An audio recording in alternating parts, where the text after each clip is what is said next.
मृत्युंजय भाई जी, राजयोगिनी BK शिविका बहन जी, गुवाहाटी लोकसभा समष्टिर सांसद बिजुली कलिता मेधी डांगरियानी, आमार मजत उपस्थित राजयोगिनी BK मौसुमी बहन जी, बुद्धिवृंद और उपस्थित राइज।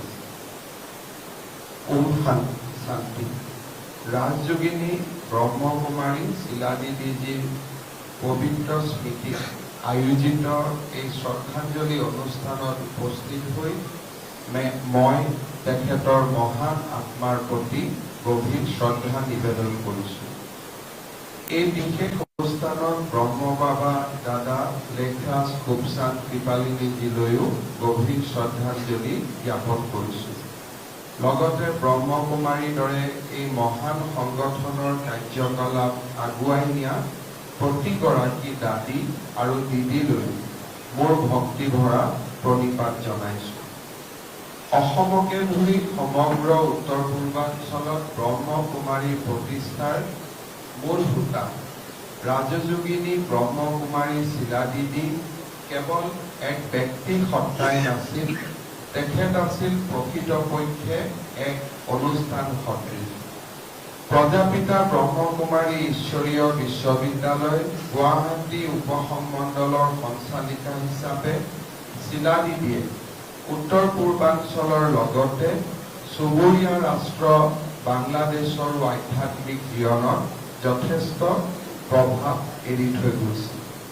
মাত্ৰ 10 বছৰ বয়সতে এই মহান অনুষ্ঠানৰ সৈতে জড়িত হৈ উত্তৰ পূৰ্বাঞ্চলত ব্ৰহ্মকুমাৰী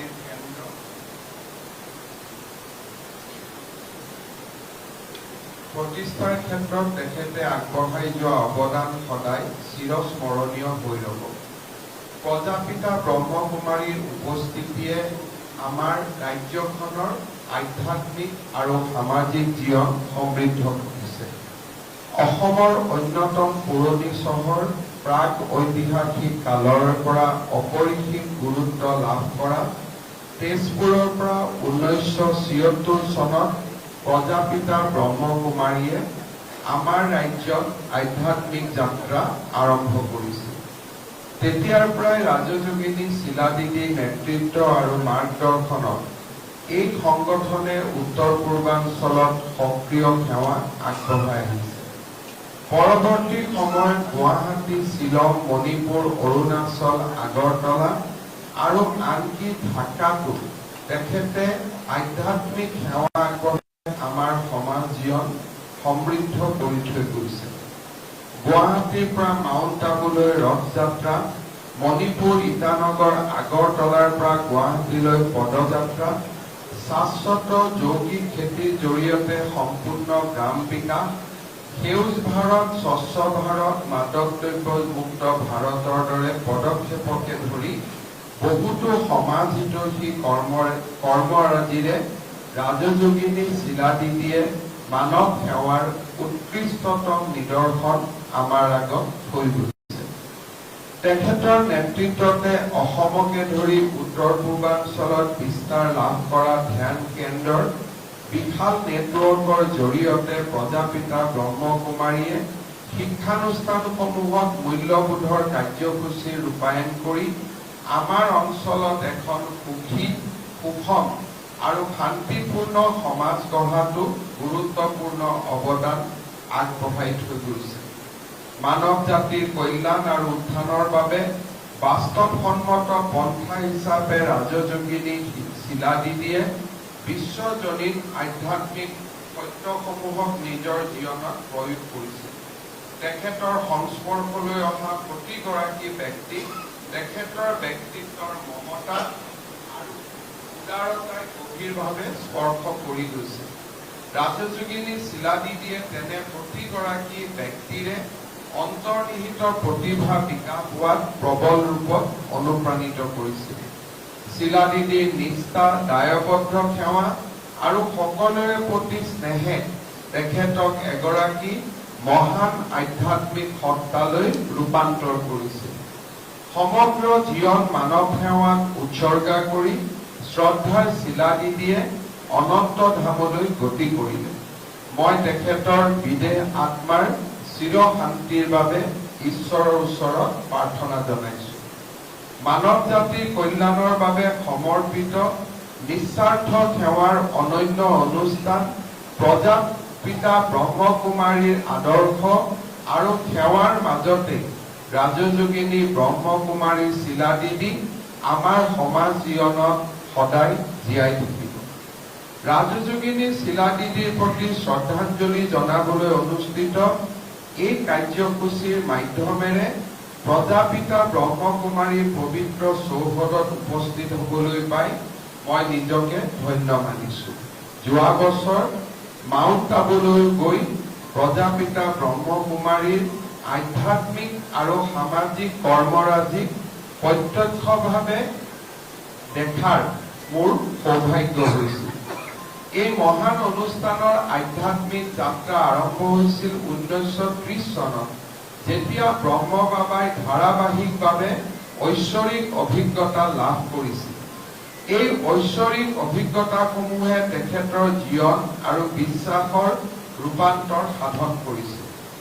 1937 চনত ব্ৰহ্মবাবাই তেওঁৰ শিষ্যৰ এটা সৰু দলৰ সন্মুখত যি আধ্যাত্মিক দৃষ্টিভংগী প্ৰকাশ কৰিছিল, সেই দৃষ্টিভংগী আজি সমগ্ৰ বিশ্বতে বিয়পি পৰি অসংখ্য মানুহৰ জীৱন স্পৰ্শ কৰিছে। ব্ৰহ্মকুমাৰীৰ দ্বাৰা পৰিচালিত ধ্যান কেন্দ্ৰ আৰু আধ্যাত্মিক কাৰ্যসূচীসমূহে এই মহান সংগঠনটোৰ অনন্য আধ্যাত্মিক দৰ্শন প্ৰচাৰ কৰাই নহয়, ইয়াৰ আমি বহুজনে আত্মসিদ্ধি আৰু ঈশ্বৰৰ সৈতে সংযোগ স্থাপনৰ পথ প্ৰশস্ত কৰিছে।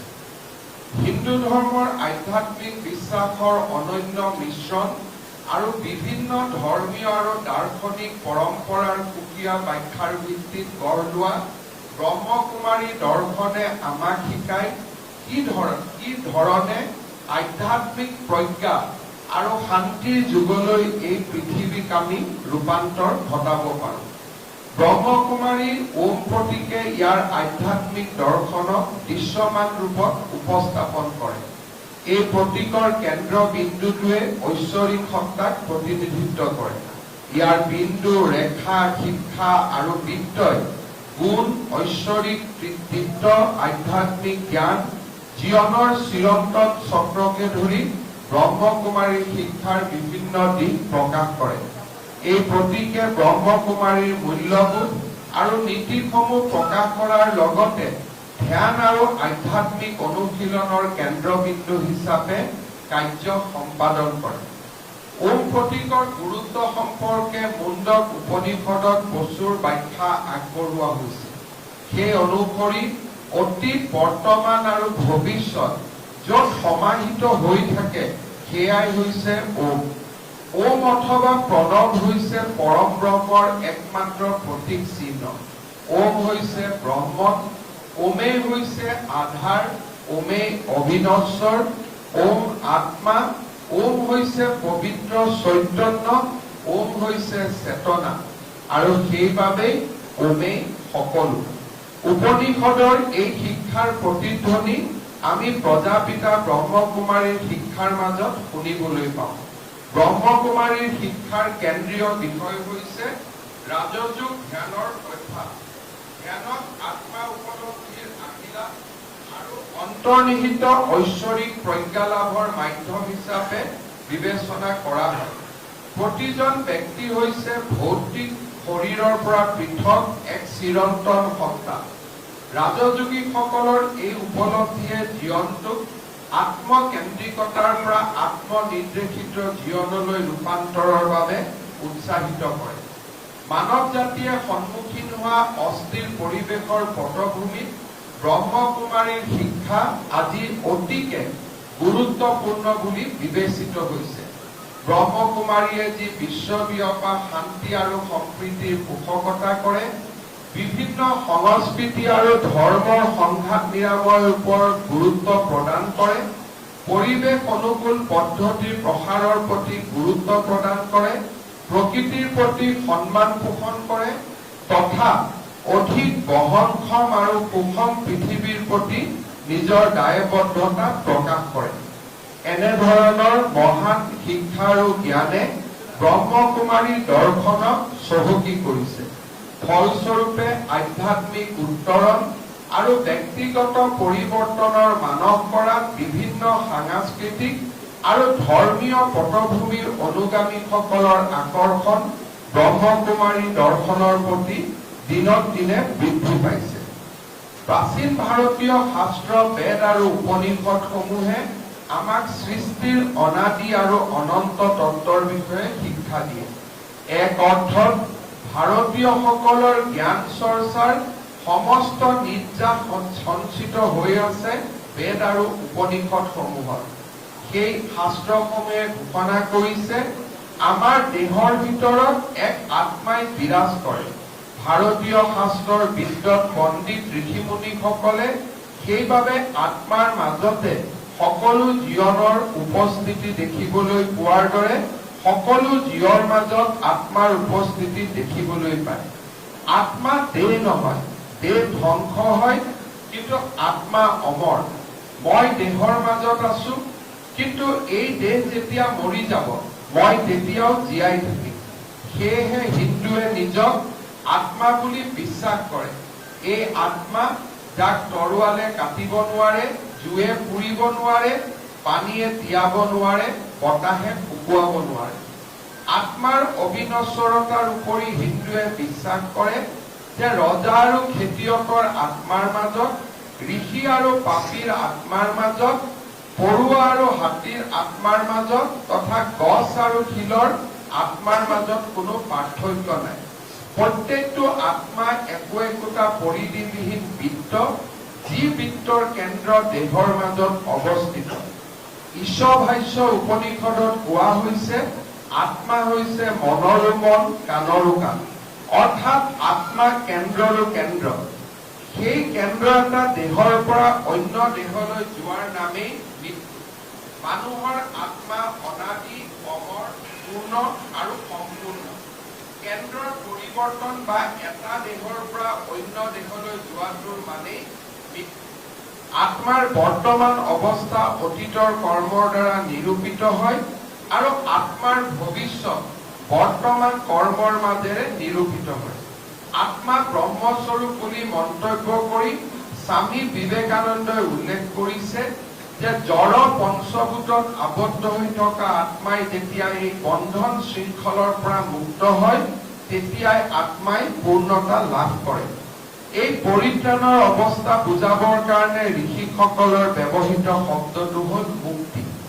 এই মুক্তি হৈছে অপূৰ্ণতাৰ পৰা মুক্তি, মৃত্যু আৰু দুখৰ পৰা মুক্তি। ঈশ্বৰৰ কৰুণা হলেই এই বন্ধন এৰাই যাব পাৰি। যি মানুহৰ হৃদয় পবিত্ৰ তেওঁৰ প্ৰতি এই ঈশ্বৰৰ কৰুণা হয়। গতিকে পবিত্ৰতাই তেওঁৰ কৰুণা লাভৰ উপায়। পবিত্ৰ নিৰ্মল মানুহে জীৱনতে ঈশ্বৰৰ দৰ্শন লাভ কৰে। ক্ৰমাগত সংগ্ৰাম আৰু সাধনাৰ দ্বাৰা সিদ্ধি লাভ কৰা, দিব্যভাৱে ভাৱান্বিত হৈ ঈশ্বৰৰ নিকটৱৰ্তী হোৱা আৰু তেওঁৰ দৰ্শন লাভ কৰি স্বৰ্গৰ পিতাৰ দৰে পূৰ্ণ হোৱাই হিন্দুৰ ধৰ্ম। আত্মাৰ অবিনশ্বৰতা আৰু মুক্তিৰ স্পৃহাৰ প্ৰতি লক্ষ্য ৰাখি সেইবাবে কথোপনিষদে মানৱ সমাজক ভয় আৰু দুখৰ পৰা মুক্তি হোৱাৰ মহৎ শিক্ষা প্ৰদান কৰিছে। আমি যেতিয়াই উপলব্ধি কৰিম যে আত্মা অবিনশ্বৰ, তেতিয়াই আমি ভয়হীন শোকৰহিত অৱস্থাত বাস কৰিম। কথোপনিষদে কৈছে যে মানুহৰ ভয় আৰু শোকৰ মূল উৎস হ'ল ভৌতিক শৰীৰৰ প্ৰতি থকা মানুহৰ অহৈতুক মোহ। ভৌতিক শৰীৰৰ সৈতে আমি নিজকে সংযুক্ত কৰি তোলাৰ অৰ্থই হৈছে ভয় আৰু শোকৰ অনন্ত চক্ৰৰ মাজত নিমজ্জিত হোৱা। সেইবাবে আমাৰ কৰণীয় হ'ল নশ্বৰ শৰীৰৰ প্ৰতি আসক্তি পৰিত্যাগ কৰি অবিনশ্বৰ আত্মাৰ উৎকৰ্ষ সাধন কৰা। সময় বাগৰাৰ লগে লগে মহান ধৰ্মীয় গ্ৰন্থৰ বিশ্লেষণৰ ভিত্তিত বিৱৰ্তন ঘটিলেও ভাৰতৰ সনাতন সভ্যতা দৰ্শনৰ মূল তত্ত্ব সদায় অপৰিৱৰ্তনশীল। আমাৰ সনাতন সভ্যতাৰ এই চিৰস্থায়ী প্ৰজ্ঞাকে ব্ৰহ্মকুমাৰীসকলে বিশ্বব্যাপী আজি অধিক দৃঢ়তাৰে বিয়পাই দিবলৈ সক্ষম হৈছে। আমাৰ এই অঞ্চলত ভাৰতীয় সনাতন সভ্যতাক চিৰ শাশ্বত কৰি মানৱ সেৱাৰ মাধ্যমেৰে সনাতন সভ্যতাক অধিক জনমুখী কৰাৰ বাবে ৰাজকুমাৰী শিলাদিদিৰ ওচৰত আমি সদায় কৃতজ্ঞ হৈ থাকিম। আজিৰ এই সুন্দৰ দিনত ৰাজযোগিনী শিলাদিদিৰ জীৱনৰ প্ৰতিটো পবিত্ৰ কৰ্মকে আমি আকৌ এবাৰ সোঁৱৰণ কৰিম। উত্তৰ পূৰ্বাঞ্চলত ব্ৰহ্মকুমাৰীৰ প্ৰসাৰৰ বাবে তেখেতে কৰা জীৱনজোৰা সাধনা ঈশ্বৰৰ পৰা প্ৰাপ্ত এক আধ্যাত্মিক বৰদান বুলিয়ে আমি অভিহিত কৰিম। শিলাদিদিৰ লগত কেইবাবাৰো মোৰ সাক্ষাৎ কৰাৰ সৌভাগ্য হৈছিল।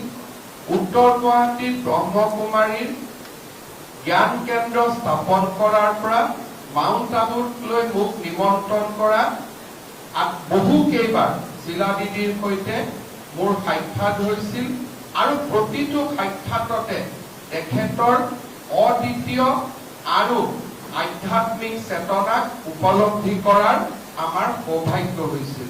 শিলাদিদি আজি আমাৰ মাজত নাই, কিন্তু অবিনশ্বৰ আত্মাৰ মাজেৰে তেখেতে ইতিমধ্যেই নিশ্চয় পৰম ব্ৰহ্মৰ পৰম পদত স্থান লাভ কৰিছে আৰু য'তেই আছে তাৰ পৰাই শিলাদিদিয়ে আমাক পথ দেখুৱাব, আমাক জ্ঞানৰ সন্ধান কৰোৱাব আৰু আমাক সদায় ব্ৰহ্মকুমাৰীৰ পবিত্ৰ সেৱাত মনোনিৱেশ কৰিবলৈ উৎসৰ্গা কৰিবলৈ প্ৰেৰণা যোগাব। শিলাদিদিৰ আদৰ্শ আমাৰ মাজত সদায় চিৰ শাশ্বত হৈ থাকিব।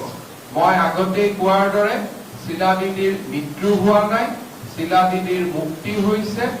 আত্মাৰ অবিনশ্বৰতা আৰু আত্মাৰ পৰমাত্মাৰ লগত মিলন সনাতন ধৰ্মৰ দুইটা সফল সাৰ্থক বাৰ্তা শিলাদিদিৰ ক্ষেত্ৰত প্ৰযোজ্য।